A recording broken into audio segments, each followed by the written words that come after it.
สวัสดียังเป็นทางการพี่น้องค่ะอาบน้ำแล้วได้สดชื่นแล้วได้อาบน้ำแล้วแต่บริษัทผมดอกผมนี่ไม่อยากซาดูเพราะว่า2 มือซาหนึ่งเนาะพี่น้องผมคอยล่วงคอยหล่นคอยไม่อยากซาปันไหนเด้อพี่น้องเด้อคอยสิไปตัดผมสั่นแล้วคอยสิตัดเพียงคอคอยเลยคอยสิสไลด์มันสั่นไปเลยตัดทรงแบบออกผู้ชายไปเลยพี่น้องค่ะผมคอยล่วงแห้งแล้วบัดนี้คอยสิมาเว้าซี่แจงได้บัดนี้เว้าแล้วบัดนี้ด่าเด้อซี่แจงถ้าคลิปด่าได้ด่ากับว่าด่าอันนี้ชี้แจงคนมาใส่ไล่ใส่ไฟข่อยบ่ได้เรื่องนี้เขาต้องออกมาเว้าพี่น้องค่ะมันมาหาว่าข่อยในตบปากลูกข่อยจนปากแตกว่ะเว้าไปทั่วที่ทั่วแดนผู้ใดมันจะไปตบปากลูกจนปากแตกพี่น้องน้องมาหน้ามือเศร้าในแม่อาบน้ำให้อาบน้ำแล้วเรียบร้อยในแม่แล้วอันห่มผ้าคุณหนูให้แล้วแม่พันโตคุณหนูพันโตนึกภาพออกบ่คนเราไปนั่งข้างหลังพอเพิ่นแม่น่ะตากผ้าอยู่หน้าบ้านเพราะว่าเพิ่นสิลุกขึ้นเพิ่นแบบลุกขึ้นแบบมือมันแบบห่อไว้อยู่นะมันแบบว่ามันห่อเป็นมัมมี่ไว้อยู่ว่าซั่นจ้ะลุกขึ้นแบบก็เลยแบบคุบหน้าแล้วคุบลงพื้นมันได้แขวมันกระทบเจอปากนี่พี่น้องเอ้ยเลือดออกบักกะลาอยู่นึงฮะมันมีมือยากทางพอนั่งหันหลังอยู่บัดนี้บ่เห็นบัดหน้าคุบลงเลยบัดเลือดบ่เลือดบักกะลาอยู่เลือดมื้อเช้าเขาจนตกมุกตกใจคนนึกว่าแขวหักแค่นั้นนี่มึงปากนี่แหละนี่แค่นี้ละนี่แตกมุนมาเลยพี่น้องเอ้ยมื้ออื่นยังสิไปซื้อยามาป้ายมื้อนี้มันยังเป็นแผลสดอยู่มื้ออื่นมันก็สิแห้งคนนี้เขาสิไปซื้อยาอย่างว่าเขายาพี่ซังยาแบบพ่อใหญ่เพชรทานนะเศร้าไว้เศร้าเหมือนบ่ยานี่หายเพชรเศร้าไว้เหมือนบ่ยามันน้ำเต้านี่จะมาป้ายใส่ให้เราคนกับอีต้นลูกขยุพี่น้องเอ้ยเห็นอะไรเนาะแม่ไปพันไว้ว่าสันแม่ค่ะไดคนกับบ้าสักคอยว่าคอยตีปากลูกคอยนี่แหละพี่น้องมาใส่ไล่ใส่ไฟคอยได้สิไปหาตีปากลูกเป็นปากแตกคนนั้นบ่มีในประวัติศาสตร์ธรรมดาตีธรรมดาตีอยู่ตีมือตีตีนน่ะอันนั้นน่ะตีแนวดื้อหันเรื่องซ้อนลูกซ้อนเต้าเนี่ยก็ซ้อนคือกันมันบ่ซ้อนคนเฮามันก็ซ้อนได้ซ้ำซ้อนอะไรเด็กหน่อยลูกเฮามันก็บ่แม่นเด็กหน่อยเซียน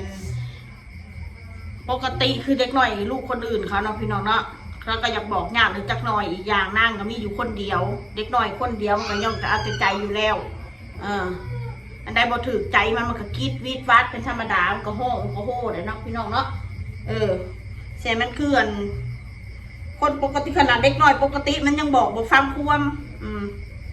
กับนั่งหนึ่งมาด่าลูกข่อยคือการว่าโยกไปโยกมาว่าเด็กปัญญาอ่อนเด็กปัญญาอ่อนว่าสันดาลูกข่อย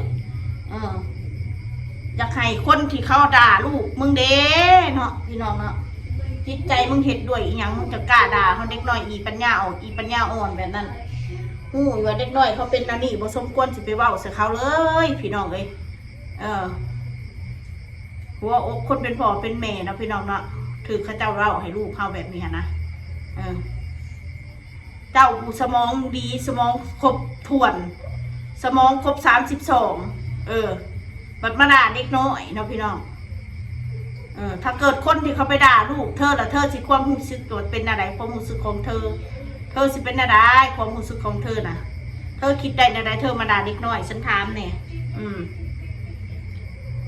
ปัญญาอ่อนลูกเขากระแพงลูกเขากระหักสายเลือดภายสายเลือดมัน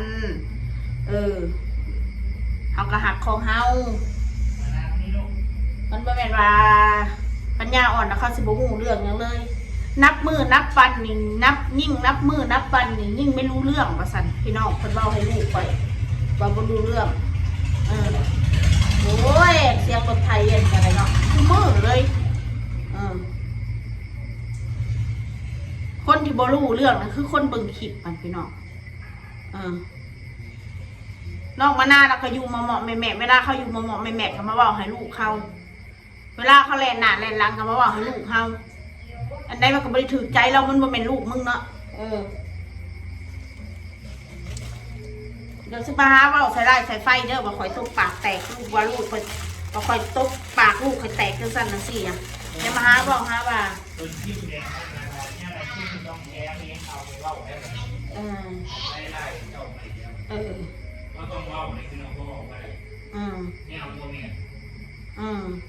แล้วก็สิว่าเรื่องนี้ที่ว่าคอยยืมเงินนางจ๊อกเนี่ยขอว่าอีกเด้อ หมู่กันเองว่ามันบ่เป็นนางดอกว่าไปยืมเงินอันเขาสิแต่งงานกันเงินขาดสินสอดเขาได้จังกล้ายืมเงินเขาเราบ่ใส่ว่าสั่นซะเขาสิบอกว่าให้เด้อเงินเขาเอาน้ำหมู่เขานะเอาตั้งแต่5-6 เดือนที่แล้วเลยพี่น้อง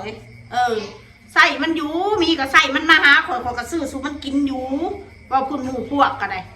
มันก็ได้อาศัยข่อยอยู่บ่แม่นอย่ามีแต่ข่อยอาศัยมันว่าคุณหมู่ก็ได้ที่บ่อยากไปเล่นน้ำกันนะบ่แม่นยังดอกโทรหากันอยู่บ่อยากไปเล่น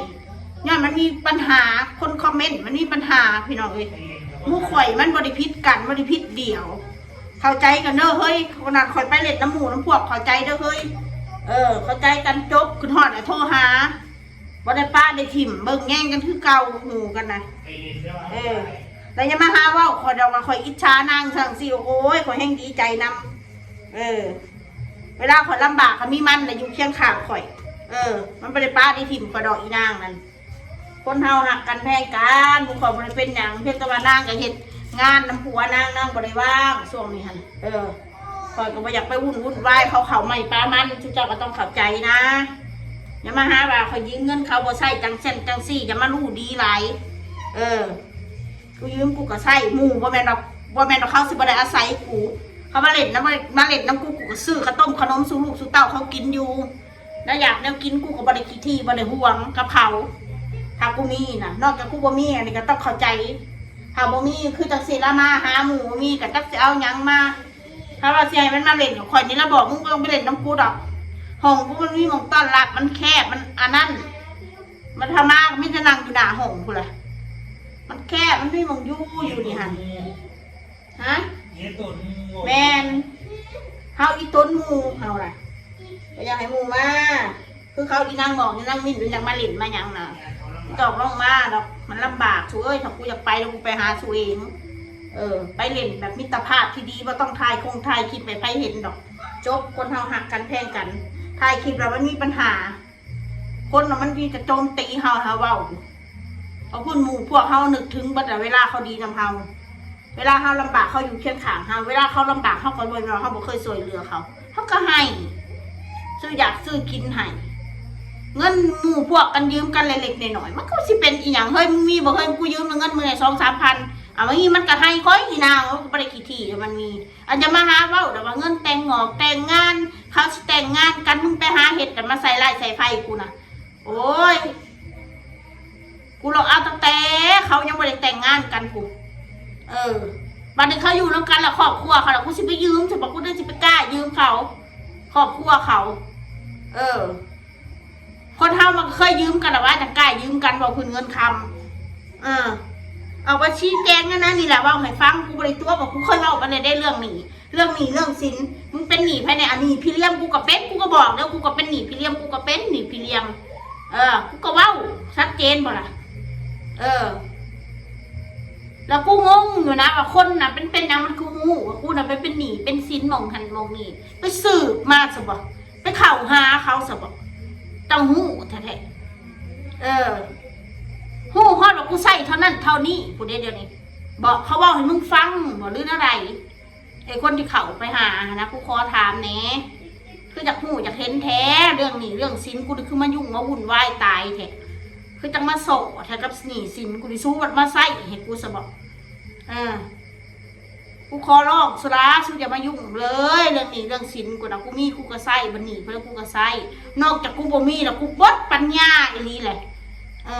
กูมีความสามารถแล้วกูก็ยอมบดทุกสิ่งทุกอย่างแค่นั้นแหละถ้ากูบ่มีปัญญาเนี่ยกูก็ยอมบดยอมไม่สู้เหยียบยอมไม่สู้เว้าทุกสิ่งทุกอย่างคนมันบ่มีก็คือมันบ่มีคนบ่มีสิมาบังคับให้มีมันก็เป็นไปบ่ได้เด้อพี่น้องเด้อเฮากับพยายามหาอยู่ช่องทางหาเงินแต่ละช่องทางFC ว่าคือบ่หางานเสริมเอา Facebook ก็เป็นงานเสริมหั่นดิซะตอนนี้มันก็บ่ได้เปี้ยงได้ปังคือหมู่หรอกมันก็เฮ็ดไปเมื่อเหรียญ2 เหรียญสะสมไปช่องน้องมะนาวนี่ก็เป็นอีกช่องทางนึงหาเงินมันก็บ่ได้เปี้ยงได้ปังคือกันเมื่อเหรียญ2 เหรียญคือกันอันนี้ก็ได้สะสมไปเฮาถนัดทางใดเฮาก็เฮ็ดทางนั้นพี่น้องเฮาสิไปเอาความถนัดของคนอื่นเลยเห็นช้างขี่ตามช้างมันก็บ่แม่นเด้พี่น้องไอ้ของนั่นนี่ค่ะ เขาต้องเป็นตัวของตัวเองทำงานที่ตัวเองรักมันก็มีความสุขมันก็ทำได้นานคนเฮานะว่าแม่เห็นคนอื่นมีเห็นคนอื่นได้เห็นคนอื่นเก่งตัวเองก็เห็นคือเขาอยากเรียนแบบเขาตัวเองก็เห็นว่าได้คือเขาแบบนี้ค่ะคนเราถนัดตรงไหนทำตรงนั้นขอแต่เขาทำแต่ให้มันถูกต้องเขาอย่าไปทำสิ่งที่มันบดีต่อบ้านต่อเมืองพิดบ้านพิดเมืองเพิ่นบ่เบียดเบียนภัยก็พอแล้วคนเฮานะเอาล่ะพี่น้องสำหรับคลิปนี้ก็ขอบคุณหลายๆเด้อไปพอกันใหม่คลิปหน้าเด้อพี่น้องเด้อสบายดีจ้า